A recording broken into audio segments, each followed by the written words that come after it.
Welcome to charming Ghent.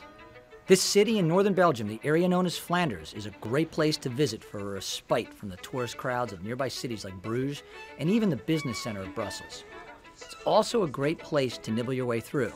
The city is full of cozy local shops like this specialty cheese store where you can begin a good Taste Ghent tour. The selections here are local, and you can trust me on this, worth the stop. I'll bet that Ghent's not your first thought when it comes to food in Europe. You're more likely to think about a city like Paris, right? Well, guess what? For about 5 centuries around the year 1000, Ghent was the second largest city in Europe. Second only to, go ahead, guess, Paris. Today, Ghent still holds its own with local specialties, including this world-renowned mustard you'll only find here. Hi, I gotta get some of that mustard. Of course. Of course I do. I've gotta get something to complement all of the wonderful food I'm sampling here in Ghent. All right, so check this out. I get to get my own container. And then I think I come around, the mustard. The mustard. All right, so there's a technique for this. And you might be surprised. I've done this many times. For many years, I have been a connoisseur of mustard.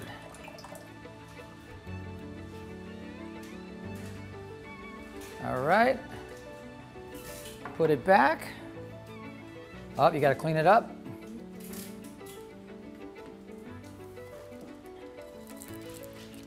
As we like to say, voila, some mustard. All right.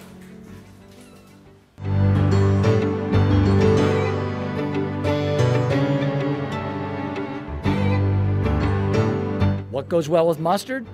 How about some meat?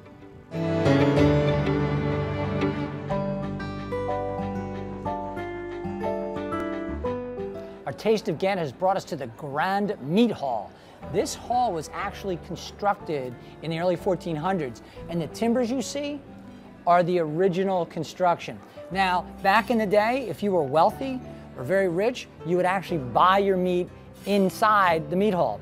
But if you didn't have a lot of money, you would actually buy your meat outside of the hall at some of the stalls, and that's where the waste product was actually sold. Today, anybody can come in and have a little bit of meat.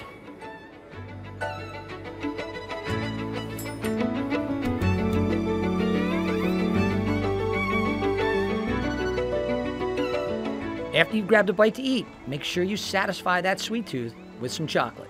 We have a few cinnamon treats on this plate, some light and dark chocolates, a few of these face-shaped confections. Believe it or not, these guys are a specialty here in Ghent, though they usually come in a cone shape, not a violent grimace. This candy's hard sugary outside with its raspberry syrup filling make for quite a sugar rush. It's easy to see why so many kids, as well as adults, love them.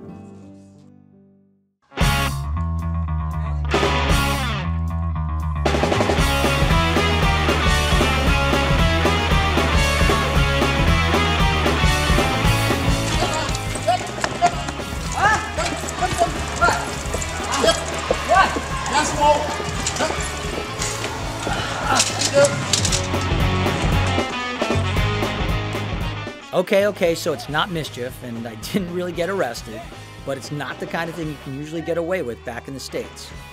In Ghent, though, this entire wall is dedicated to street artists who want to display their unique individual talents.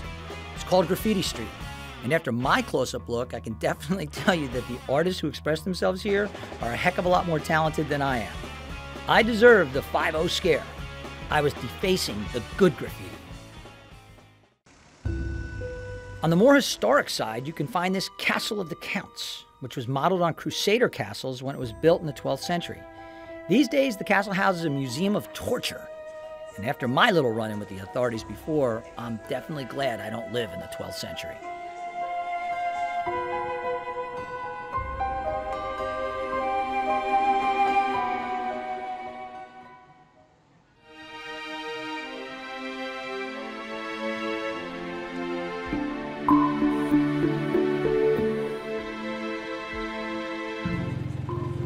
If you can manage to stay out of jail or just stay out of trouble, one of the best ways to see Ghent is by boat.